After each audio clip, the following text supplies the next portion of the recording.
You're listening to Tehachapi with Key Budge, Corey Costello, and Greg Garrett.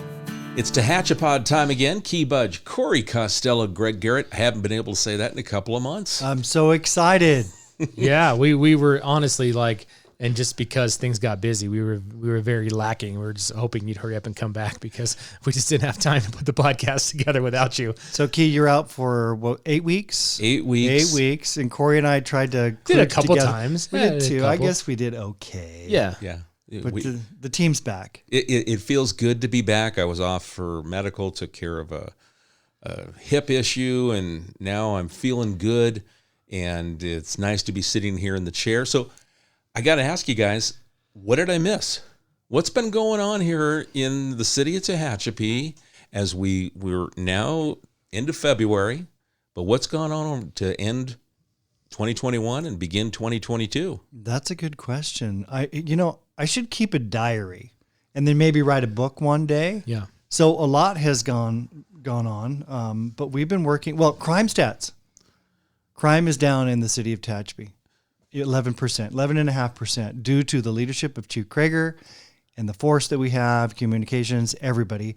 But crime is down in our city. So I'm very proud of that. So let's start there. That's a big deal. Mm-hmm. You know, as we look at the news every day across the country, that's not the trend that we see, especially in big cities. Yeah. But here with our own department, this is something that you as the city manager are able to have direct communications with the chief, find out what's the trends are, things that are going on a national and regional, and does it affect us locally? And obviously he's able to put together a plan utilizing the men and women that make up the Tehachapi Police Department. Policing is tough these days. Yeah, it breaks my heart what's happening across the country. Defunding police, not respecting the blue, if you will. It's ridiculous. We'll have no part of it. And we have a great force that is integrated into our community, right? We have true community policing. And so we're seeing the fruits of our labor. We fund the police department. We support the police department. We're part of the police department. I always encourage people to call the police department. If you see something or you don't feel right about something, give them a call because it could be a piece of that puzzle to help solve a potential crime. And these are the part 1 crimes, which is what the FBI has their designations. And this is the serious stuff, I guess you can say, the serious felony stuff, the assaults, the murders, that sort of thing. And so to have, those get categorized, and every year, Chief and his team sit down and they figure out based on their stats where they're at. They send them to the FBI. The FBI comes back with their reports. So yeah, the 11.5% reduction there. I mean, it's not to say like nothing happens in town, because there are still crimes. There are still, especially as the state makes it not a crime to shoplift a lot of times. Well, they'll still get called in and reported, and they're still, sometimes they're violation or whatever they are, a citation. But yeah, so there's still stuff happening. But as far as the stuff that really, in terms of like makes you feel safe, to have those go down again, and I think it was for like since they started tracking it many moons ago. This was the what was it, 9th time since 2008 that we've had fewer than 400 of these incidents in a year. So that's a good trend to have, and they'll go up and down some years, but to have, again, I think we're on a pretty good down trajectory. Yeah. And so this was a good news to have. In spite of the state. Yeah. Right? Unfunded mandates, Prop 46, Prop 47, all those things, you combine it all. No matter how you slice it up, people still commit crimes, mm-hmm. and you still have to have appropriate policing. And we have a freeway that goes through town. People get off, and they commit crimes at the travel centers. Walmart sometimes. Sometimes there's domestic disputes, but it's I guess it's part of life. But you want to be able to manage it. You cannot look the other way. And these crimes are the ones where we actually keep people in prison. Yeah. These are the ones that are jailable offenses that actually time is associated to. But this has a reflection on our community and who we're made of. Yeah. And as you said, Greg, you see something, say something, and our community does, and our police department responds. We don't tell you to go to a computer and fill out a online report. We actually send a uniform out to investigate what's going on. Mm-hmm. So I think that says a lot about not only the philosophy of how we want policing done, but I think also what the community expects. Yeah. I mean, that's the way it's always been, right? Mm-hmm. You make a call to law enforcement, we need help, you send help. Local control, mm-hmm. local decisions. And there was a lot of departments recently too. It happened a couple times during during COVID stuff where they'd say, hey, don't call us unless it's an emergency. Right. Go to our website and report this and that. Chief Krager never did that. He never said, don't call me unless it's life and death. He never said that because the expectation is I'm going to pick up the phone. I'm going to call 911. I'm going to get a local person at the Tehachapi Police Department. They're going to send out whatever I need, dispatch the help I need. So we never really made that call to say, well, we better not. I mean, no, that's kind of part of the role and the job. And they've done a great job doing that and keeping that service going. And then to have the statistics to back up that level of work has been awesome. Yeah. Again, we're not naive. We know that crime happens, but every time I listen to the radio or watch TV, there's a murder in Bakersfield. And don't get me wrong, Bakersfield, great people, great leadership, and they're much bigger for sure. And there's the city and then the county part of the city of Bakersfield, if you will. It just breaks my heart. Somebody lost their life. How is that? How is that possible? I mean, that is unacceptable. And what the decisions that are being made at the state and the federal level are I don't want to say encouraging it, but certainly making it easier to commit crimes. Little crime it goes to a medium crime, goes to a larger crime, and then all of a sudden somebody dies. The ultimate sacrifice. That's just not acceptable. Well, I think it's important that everyone knows that if you're in the city of Tehachapi, you call 911, you're going to get local response. You are going to get a local person, a dispatcher that's going to take that information and dispatch the proper resources to help you with whatever that need is. Yeah. That we're able to facilitate and we're able to add to the quality of life for everyone that lives here. And Key, Tehachapi Police Department is the only 911 communications center in all of Tehachapi. So whether you call the police department 822-2222 or 911, you're going to get a live person at the other end that's going to help you, and they will dispatch Kern County Fire. They'll call CHP, Kern County Sheriff, Bear Valley, whoever it is. But we're the only ones, and we're able to fund that, which is quite remarkable. And we can also text to 911 as well. So that's a nice feature. I know that it has been used a couple of times since that was implemented, but that's another. We keep the dispatch, the technology, state of the art. Yeah. So that's, I know I live out in the unincorporated areas, so I know that I have to call the Kern County Sheriff's Office in Bakersfield in order to have something dispatched, to me locally in the rural areas. So, definitely missing that local connection. Right. People that live here know the local roads. They know what street you're talking about. They know the address. They can probably envision that location in their mind because they grew up here or, they've lived here for many, many years. That's so true. So it makes a difference versus talking to someone that's 50 miles away. And they're well trained too. They're not just, they're not just dispatching the call. I think we spent the last about a month or so ago, maybe 2 months, we had a good amount of the dispatch staff that was going to Bakersfield on a daily basis for a couple weeks, going through these trainings. 3-week trainings. And, the rest of the staff that was available sort of filled in to make sure that they continue to operate. But it's big to keep that training going too. So these are highly trained professionals that are working, right there on C Street inside the police department from the dispatch level. So the city of Bakersfield was kind enough to allow us to kind of set in on their training. So kudos. Thank you to the city of Bakersfield for that. Yeah.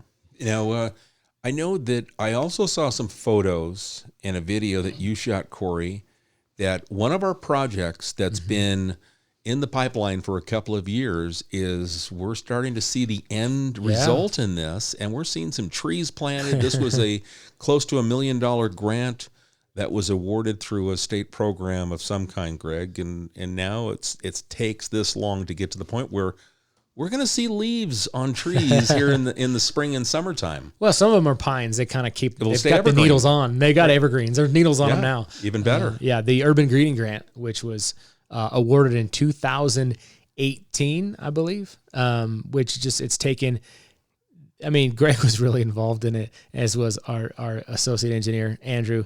It was one of those grants, and it was so tightly monitored. They literally needed to approve the type of tree. Well, it was technically a greenhouse gas reduction grant out of that fund, which is out of the cap and trade fund. Yeah. And we can go, that's a whole nother show, right? Cap and trade. Yeah. But it's very deep. It's taken us a couple years to complete the job. Not that we're done at this point. But man, if you haven't seen the trees and bushes on Curry and Valley, Tehachapi Boulevard coming in the next couple of weeks, but oh my goodness, I am so happy. Yeah, the Curry medians look cool. Beautiful. They look great. What I like is the planning and the forethought that goes into these projects. So when we look about improving, say, Curry many, many years ago, and you're putting in the medians and you go, this is what we want. And then you find the grant that takes care of that other need. It's the complete planning.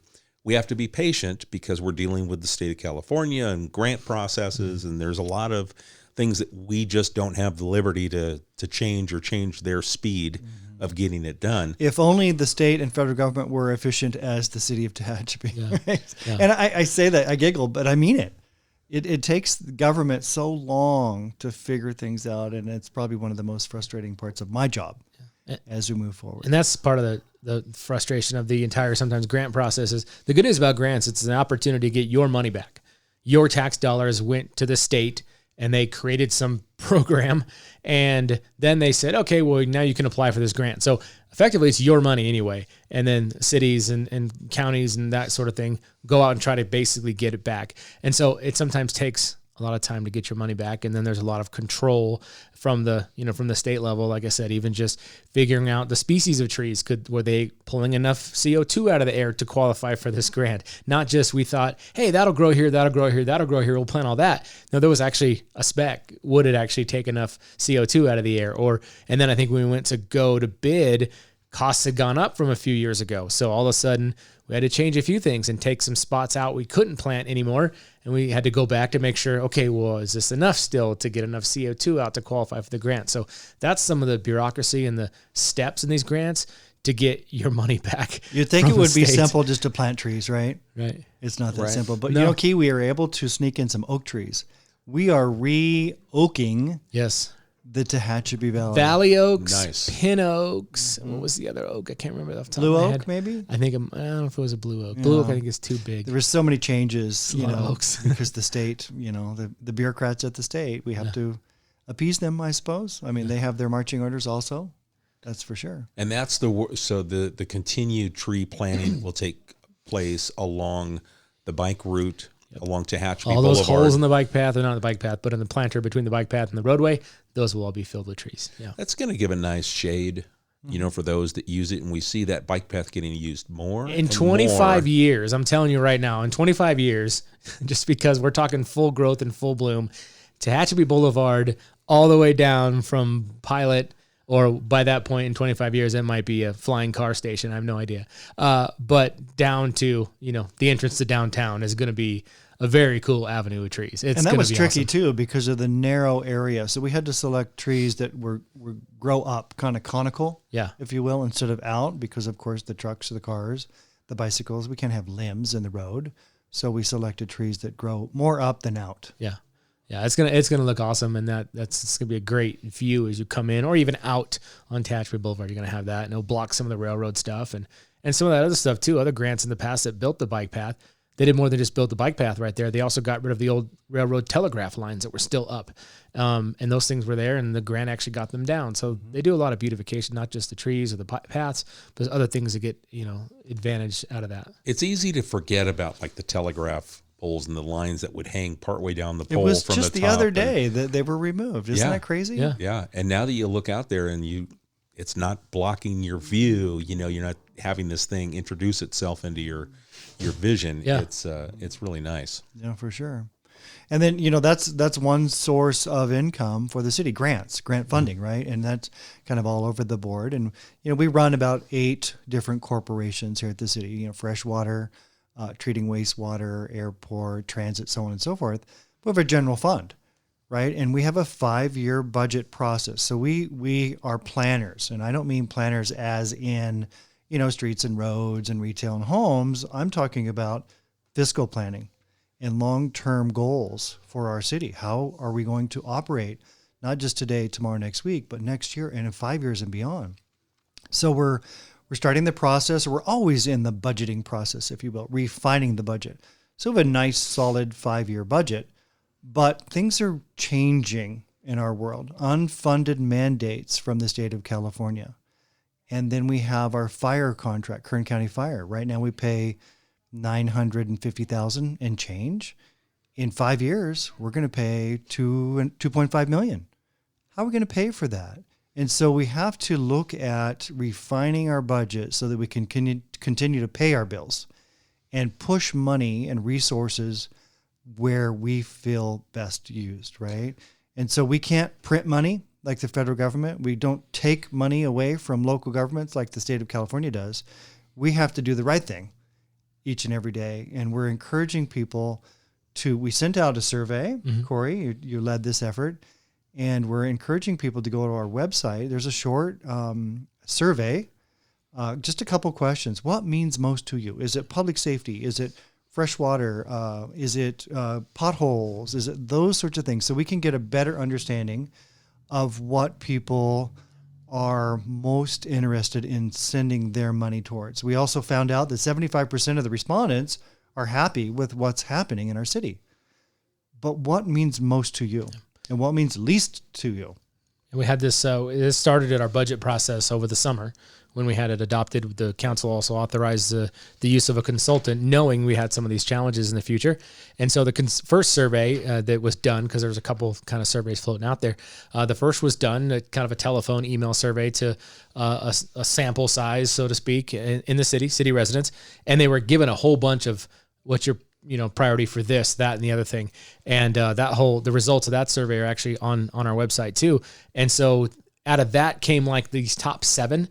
And so the top 7 now are on this second survey, which is at our website, liveuptehachapi.com/feedback if you want to go directly to it, or on our website, you'll see feedback, join the conversation at the very top. Click on that. And there's a bunch of information there, some frequently asked questions, the results from that first telephone survey, and then also the way where we're asking for you to prioritize some of these things. Is it the local 911 dispatch? Is it maintaining police, maintaining fire services as they currently are? And so those are out there. We sent out a newsletter to kind of a community update to the residents of the city with a lot of information, the budget information, the details about the Kern County Fire contract, which is a big part of this. And it, it is what it is because county fire costs have gone up too. And so as a contract city, we have to help pay our share of that.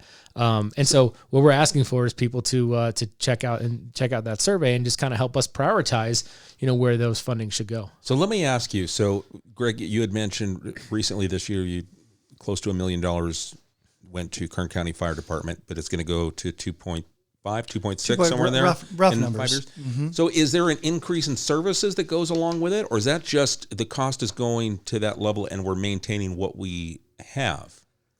Maintaining what we have. Okay, so there's no change or increase in services. There's no new station coming. There's no additional firefighters on the payroll. Costs have gone up. So the cost to provide what we just have are going to almost triple. To retain the service that we enjoy now, that's what the cost is going to be in 5 years. And Greg brought up the general fund part. We've got a couple different things pay for the fire contract. We have a fire fund, and that is a property tax that every resident pays. And that just goes straight to the county. It's a pass through. We don't touch that money. And that is calculated into our fire contract costs. And so then we also got to make up the difference with our general fund. So, current payments, coming up this year, it's about, like Greg's like $200,000. By the time this is over, the general fund will be on the hook for $1.2 million. To get to a $2.2 million contract total cost. So those are the things. I think it makes up compared to our 6 previous years in the contract. It's 198%, roughly 200% increase in cost. So we sent this information out along with sort of a breakdown of our budget. What goes where? What's police have? Where does our general fund dollars go? So folks can see that and then help us prioritize some of that funding with that challenge in the future, a couple 3 years down the road when we really get into big dollars from the general fund to help pay for those contracts and other services too. Other things are just more expensive, as we all can see. As we look at the newsletter that went out with the graphs, it really breaks down, like you said, Corey, where that money is going so we can educate ourselves and understand where our tax dollars are being spent for the services that we have. Well, when we talk about general fund, there are 3 main revenues for general fund. Sales tax is the biggest. Every time you purchase something, there is a tax, 7.25, and 1% of that comes to the city of Tehachapi. That's our biggest. Then it's property tax. That's our second. And then it is TOT, which is transit occupancy tax, which is 8% of a hotel room, in that order, basically. And so, those are the revenues that we use to provide the services of police, fire, whatever it happens, street lights, pothole repair, all of those things. But coupled with that, over the last couple of years, we've lost millions of dollars to the state of California. They remember they dissolved our RDA, which is a redevelopment agency. That was about a $6.5 million hit. And redevelopment wasn't just frills, nice period lights and brick bulb outs. It was infrastructure that was used to be able to promote the appropriate growth. The Tucker Road corridor was in the RDA. So everything that was built there, it needed resources, right? Sewer, water, electric, those sorts of things. So that was the money that was used for that, in addition to the downtown. And then we had a 60% reduction in our TOT taxes. And then we have SB1. What's TOT taxes? Transit occupancy. Yeah. That's the hotel tax. Okay. And that was the result of COVID action from the state. Shutdowns, lack of traveling. Mm-hmm. Some of that's bounced back now, which is great, but that was still a hit we took for the first several months, if not year, of COVID-19, saying you can't travel. Well, guess what? Then the hotels weren't. Not to mention the poor business owner. I can't imagine. Yeah. But if your business does well, our business does well, right? We're all rowing. We're all in the same boat, rowing in the same direction, for goodness sakes. I'm veering off here a little bit, but SB1, Senate Bill 1, which was the gas tax bill, that money comes into our general fund, quasi-general fund, and it's used to repave roads. But as soon as that was passed, the state said, oh, well, we're going to build a little train up north and in the Bay Area. And you can have some of it back. And you're going to have some of it back. But so they tricked the voters, right? It's just not fair. Right now we pay over 51 cents a gallon in gas tax. So it's put on a yo-yo. Yeah. That money is promised to come down so you can take care of local needs, and then all of a sudden the yo-yo pulls back and pulls that money right back up to the state for their projects. Then they tie knots in the yo-yo string to make it a little more difficult, like we talked about with the tree grant, getting your money back. They say, oh yeah, sure, here's some SB1 funds, but by the way, it's only used for certain roads. So if you live on Mulberry in the city of Tehachapi and you're like, hey, Mulberry can use some pavement. And we're like, yeah, we agree. But guess what? According to SB1, Mulberry doesn't get enough traffic to qualify for that funding. So not only do they say you can have some of your money back, they put conditions on how you can use that money. So that's one of the other parts of it that's frustrating, is it was sold to you as you're going to get your money back for your roads, but only certain projects. And granted, we've used it for certain projects, but when the street in front of your house matters, and we do what we can to take care of that. But the SB1 funding cannot be used for that. I believe the residents of this city know best how to spend their tax dollars. Yeah.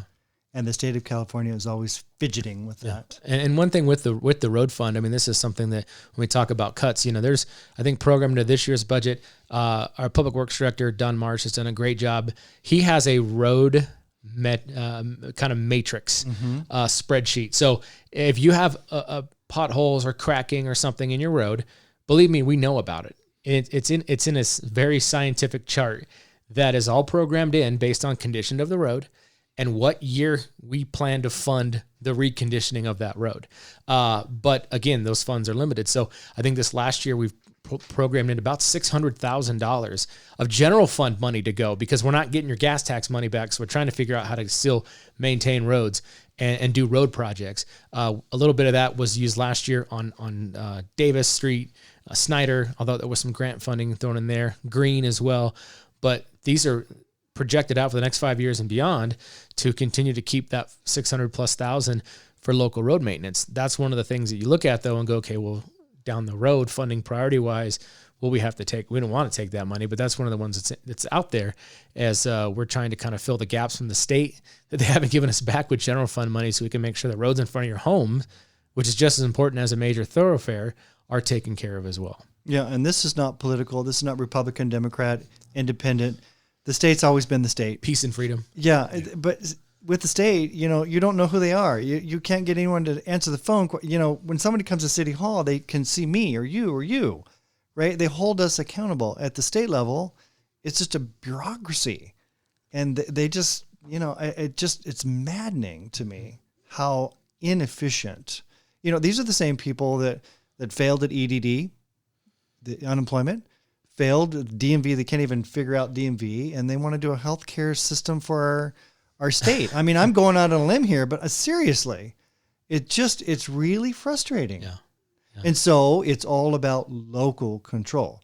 That's why we want people to be engaged. We want to know your opinion. We value your opinion. Go to the website. Please fill out the survey. It's a short survey. Please call me. Please come in. I want you to know where your dollars are being spent and where your dollars are coming from, the revenues and the expenditures. And all of our financials are on our website. Some of the graphics actually that went out in the Citizen newsletter, and there'll probably be a couple more of these, are pulled directly from our budget. I mean, that's where they're at. So you can find those, the revenues, the expenses on all the funds, including the general fund, which is the one we're talking about mostly today. So that stuff's all available on the website as well. Now, I know today I got a chance as I break myself back in after being off, I got a chance to attend a meeting today, the Greater Tehachapi Economic Development Council. And there's new directors. And then so today, Josh Pierce from Adventist Health talked about the goals and plans over the next 2 years for the EDC. And Corey, you're an intricate part of that board of directors and what goes on. I was really impressed with what I heard, knowing there's a 2-year vision for looking at the entire local economy and how they really want to make sure that we are diversified. And I just thought, coming from the private sector, it's not an individual talking about our economic stability. It's not the government talking about it, but this collaboration, this group of people coming together and identifying. It's not just my industry that I work in. We have to have strong representation in all of these different areas. As a board, it was deciding like, what are we going to do? Because I think a lot of the time what happens with a lot of organizations, and especially it falls into a lot of the time with economic development groups, you get to a comfortable period where you're having a meeting once a month. You might have a mixer, you might have a this and that. And you claim you support everybody, but like what actually is being done outside of those meetings. And so, with Josh's leadership and with the board kind of sat down and said, let's kind of do something next couple of years.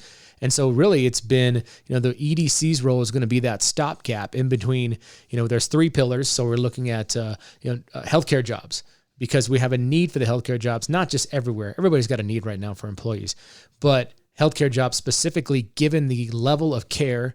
Key, you just had it here in our community, right. The rising level of care. We have a need for local talent. We want, especially at the high school level where we're starting, high school to college with, Saracoso and a few of the other community colleges in the area. We want you to understand, like, if you live in Tehachapi, you have a future in Tehachapi. You don't have to do like what I did and leave thinking I've got to leave to start my career and then maybe one day I'll come back. If you're in some of these fields, like, there's a great opportunity to get trained up and stay local and work here. So working on that with the healthcare industry, specifically with nurses, also your skilled trades, your electricians, your plumbers, all these jobs that are showing huge need, growth, and income potential right now. So to continue to focus on that. And the third, of course, is the STEM jobs. We still have the, science, technology, engineering, math. We have those jobs all over the place needed out here, whether it's Mojave or in Spaceport, whether it's other aerospace industries, defense, or even, Rio Tinto, U.S. Borax, or the geothermal plant in Ridgecrest. I mean, really, the list goes on and on and on, doesn't it? I mean, there's a million. So the point is to focus on these job training pillars and get the players connected and fill any gaps that we need to. So whether the players are Saracoso, Tehachapi Unified School District, Bakersfield College, Antelope Valley College, just to make sure that we are all kind of pushing towards this, like, let's get people trained up. Let's make them understand, especially early, that, hey, you have a future in this area.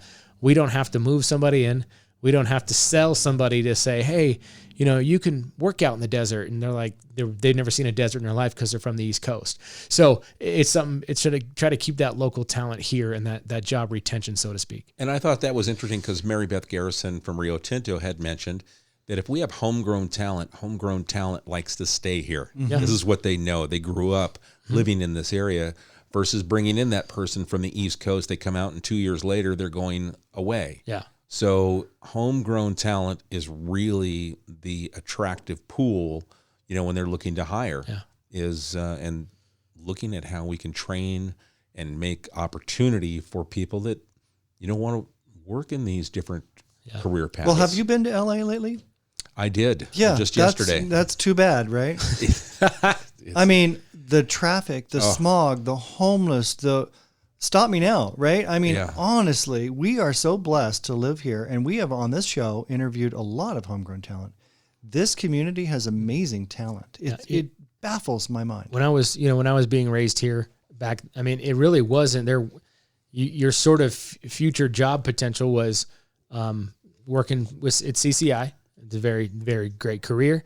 That was there. The wind turbines, and that was happening. Was on cement plant and the cement plant, and then construction. That was basically it. And then if you had anything outside of that, and early on, I had a family in construction, but they never were like, this is going to be yours someday. That was not their mentality. So to do something else, I had to leave for a while. Now there's so many sectors. It's amazing. I mean, you could literally grow up in Tehachapi and put somebody in space. That was never something that was available in the 1980s, and so that's really what we're trying to push is like, you have all these options right now, and these industries are 20 minutes away, and you're familiar with the territory. You don't, I mean, my favorite story, I think I think Mary Beth Garrison told the story, and someone got a job at Rio Tinto, and they were from, somewhere else, and they crested the hill in the desert, and they got the family never seen the place, and his wife started breaking down crying.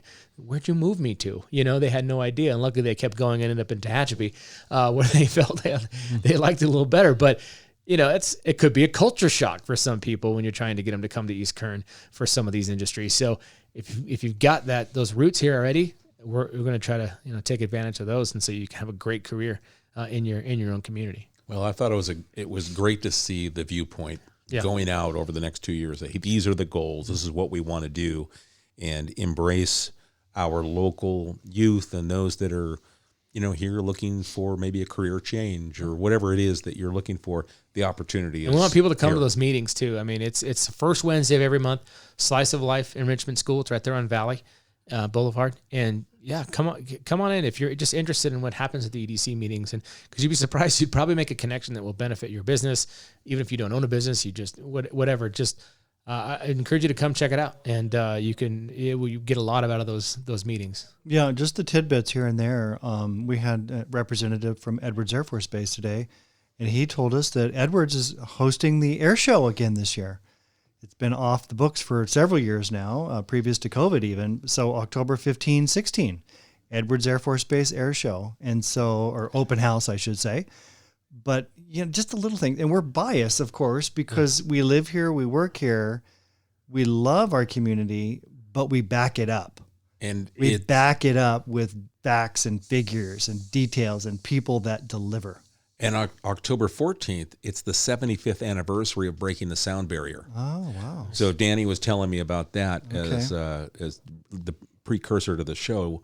He says, we're going to have kids come on out to the base, and we're going to, a part of their whole STEM program that's going to be tied in with the air show. Mm-hmm. And he was really excited. We're going to have him on the show. We're going to do a whole podcast on the upcoming. That's awesome. They should do a whole series. I know there's always been things about, if you enjoy your freedom, thank a veteran. There's all these campaigns. There should be like a Thank Kern County campaign. Oh. Because if you go back into history, you go back into history, hey, you like flying in your commercial jet, thank Kern County. You like what? Because there's so much. Even you enjoy living with your renewable energy, thank Kern County. You like putting gas in your tanks, yes. Thank Kern County. There could be a giant Thank Kern County campaign because so much happened here, especially in the flight research world, especially with a lot of open desert, in the defense world, that sort of thing. Space program. Renewables started. How many times? Yeah, how many times did the space shuttle land at Edwards Air Force Base? The ag industry. Yeah, I mean, and those two complement each other. We've talked about in the past too.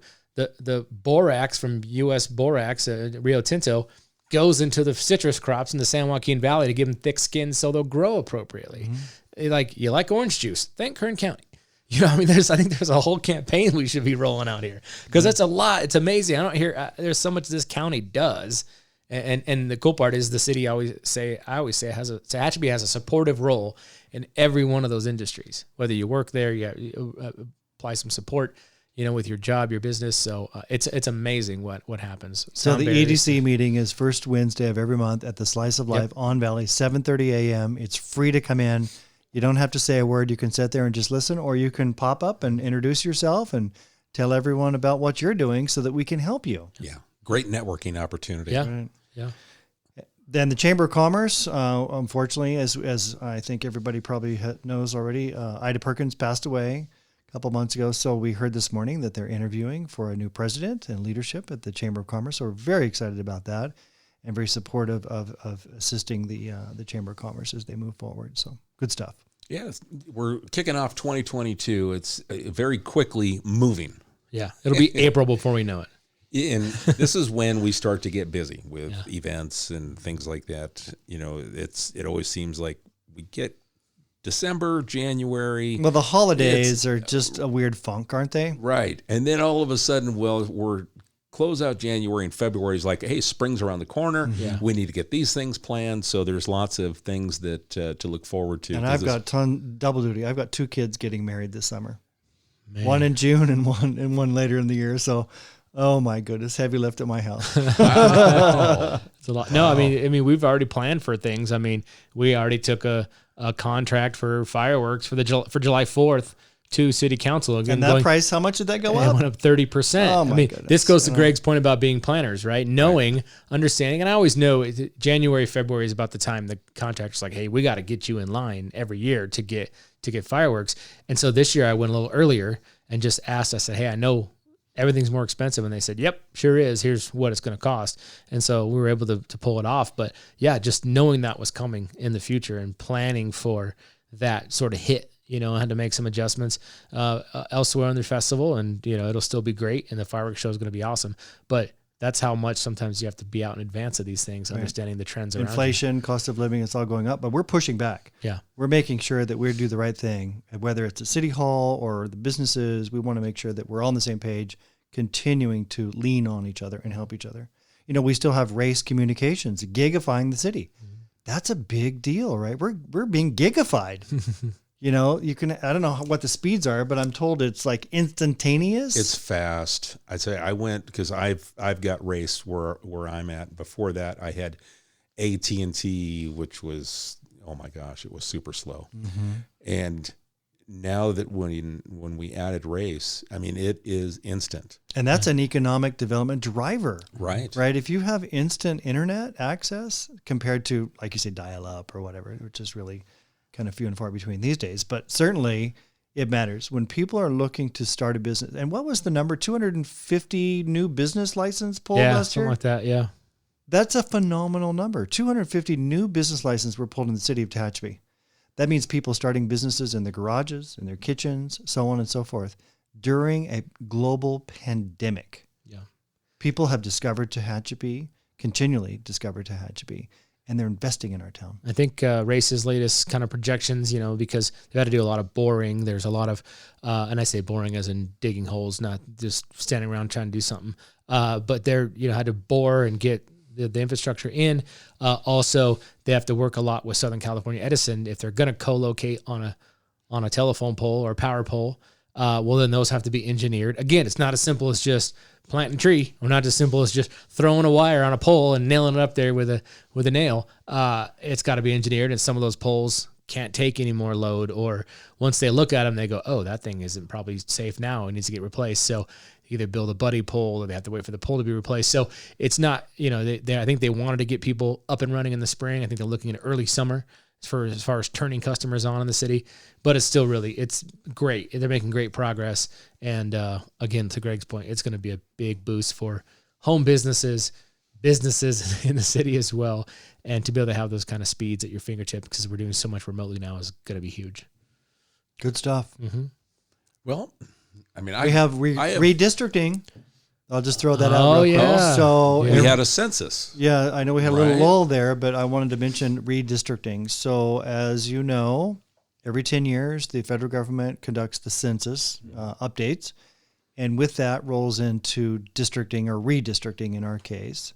And so we've been forced to hire a consultant. Here we go again, right? Your tax dollars, but we're forced to do it and kind of redraw the lines. So we have 5 city council members with 5 different districts within the city, and we need to make some modifications to that. So there will be some public notices, public meetings, if you will. Workshops, thank you.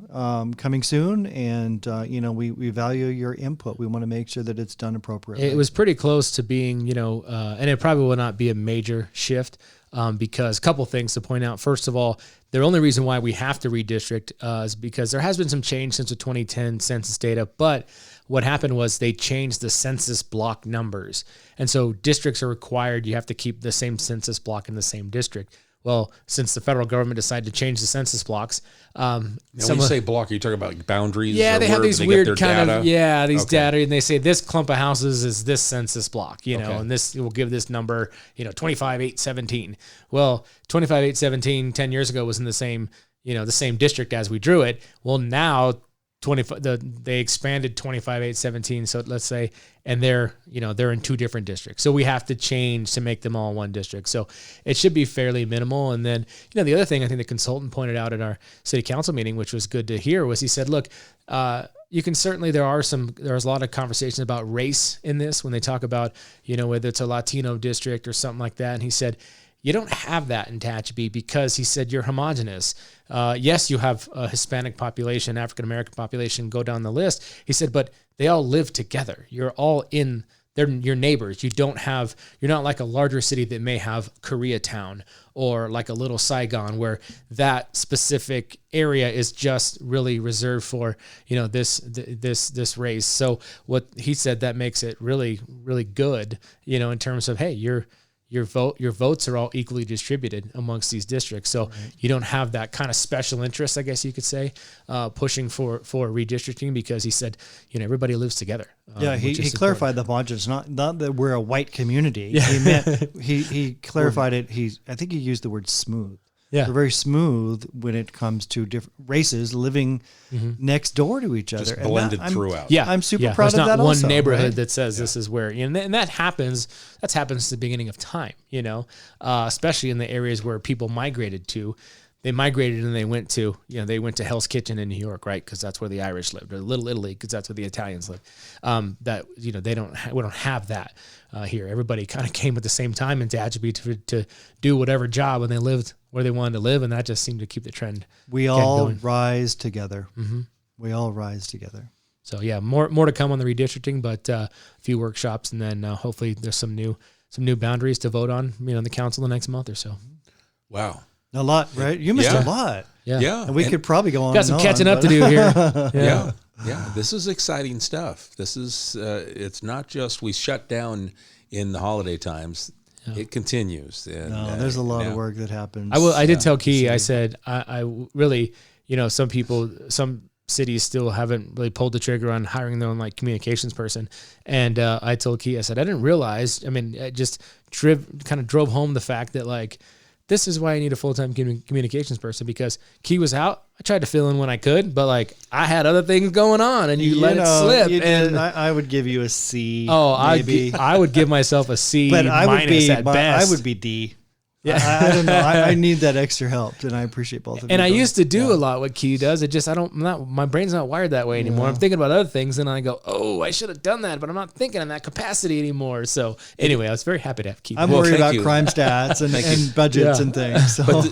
But you see, with that, from my end, I look at how are we going to get that information out to the community? Yeah. Because if the community knows and they're more well informed, they're happier. They have more confidence in what government's doing. It's the only way to be. Right. We always, and I probably bring this up whenever I talk to people. I go, what is the breakdown in any kind of relationship? It usually has to do with poor communication. That's right. Because people fill in the blanks. Right. Right. That's dangerous. Provide the data, provide the information to the public, allow them to make their own opinions and assertions about whatever is going on. But you got to give it to them, and you got to figure out new ways to get it. How are people getting their information? And I think from this office, that's the one thing I look at, and I constantly try to update is, and the podcast was part of that evolution. Text My Gov was another. Is how do you get your information? How do you want your information? And government is not traditionally at the forefront of updating themselves. Usually, it's 5 or 6, 10 years after the private sector has done something, and we go, Okay, we can incorporate that. We had an unnamed government entity bring a CD-ROM to a EDC meeting saying, "Do you have a way to play this?" And I said, "What are you talking about?" They're like, "Yeah, we can't use flash drives." Like that's to your point, right? Right. Like that was just the requirements of said unnamed government agency. Yeah. But And I think right after this podcast recording, you're going to go and get interviewed by Channel 23, right? do a virtual TV interview Yesterday, via the internet. Yesterday, I was interviewed by KUZZ. We want to push the information out, Right. and not all the frills and the fun, right?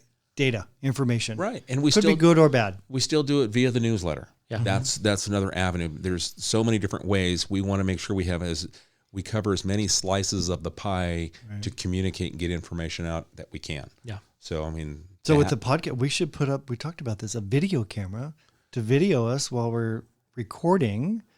Would we get more listeners, do you think, or less? It's another audience. It's a different audience. I don't know. Is it or Depends who you put the camera on. Yeah, I mean, throw that out there. This isn't the Joe Rogan experience, but there are some people that will watch because it's on YouTube. So but we look at what our demographics are and what it says our workforce drives. We've got what is it? 65% of the workforce are commuting. So whether they're going to the Antelope Valley or the San Joaquin Valley, we can talk to them for their 30-minute drive, and that's the goal, is to provide that. But that was pre-COVID. So I wonder what the number is post-COVID. It may be different. That's once we get some the gone. census data in, we've got a little bit for redistricting, but we don't have the full census in. Right. We get the full census, we'll think have a better about idea. another avenue, another venue. But we do have people that are not commuting that listen to the podcast, that make it a part of their diet of how they get their news information is by downloading this podcast. So, and they're not commuting, but they're listening from their iPhone or their Android. And well, we appreciate the listeners. Absolutely. We're hoping that we're getting information. And they may put it on during work. I do that a lot. I listen to podcasts, especially depending on what it is. Better be work related. Absolutely. Okay. Absolutely. I'm gonna have to do a spot check. But depending on what you're doing, there's certain things where you're like, okay, I'm just gonna be on this computer. So you need more work. It's like, it's the way to lock in and actually get something done. It's good. Just. Oh, that's a millennial thing. There's great training tools and some podcasts as well. Absolutely. So I'm sure that's where Corey. What do you think? I get all these great. I mean, I'm not naturally smart. I mean, I'm kind of, but I get a lot of this from other people. You just wish you were a Gen X like me. Yeah, that's right. Yeah. Put the camera on me. We'll get some extra viewers. God. Here we go. All right. Well, Key, I missed you so bad. I'm so happy you're back. Well, I'm back, and I think I'll pull the plug on this one. Yeah, right. Yeah. So, it was a long commute today. What we want to do is we do want to invite you to be a part of this conversation. We want you to send us your questions, your thoughts, a show idea, something you'd like us to talk about. And you can do that via email at media@TehachapiCityHall.com. You can reach out to any one of us, give us a call. And that survey is liveuptehachapi.com/feedback as well, the one we talked about on the show today. Again, or just go to our website, liveuptehachapi.com, and click on the And I'd appreciate a couple minutes of your time. Just fill out the survey, please. Yep. Love it. Okay, folks, so we'll catch you again soon. Some of our future episodes, we're going to talk about safe surrender of babies. We're going to be talking with Janice Schlegel from Department of Human Services. We're going to be talking to Edwards Air Force Base about the upcoming October air show that's out there in the queue. We will be talking with our Public Works Director, with our Development Services Director about projects and things that are going to be going on throughout the year. So this is why Key's important, because he actually plans shows in advance. Greg and I were like, we got to do something. I thought we said we were planners. Greg, we got to do a show. I don't know what I don't know. We got to do something. I think we convinced Warden Brian Cates from CCI to come on because that's an important economic driver in our community, and to learn a little more about what they do as appropriately. Then that would be very interesting. And that was one that we had worked on for quite some time, and they had to get approval all the way up to Sacramento for them to be able to talk to us in a public forum. And we got the green light. Yes, we got the green light. And they're going to listen to the show, and they're going to go, we had to approve to talk to these guys? Yeah. Like, we could have just said this okay from the beginning. Right.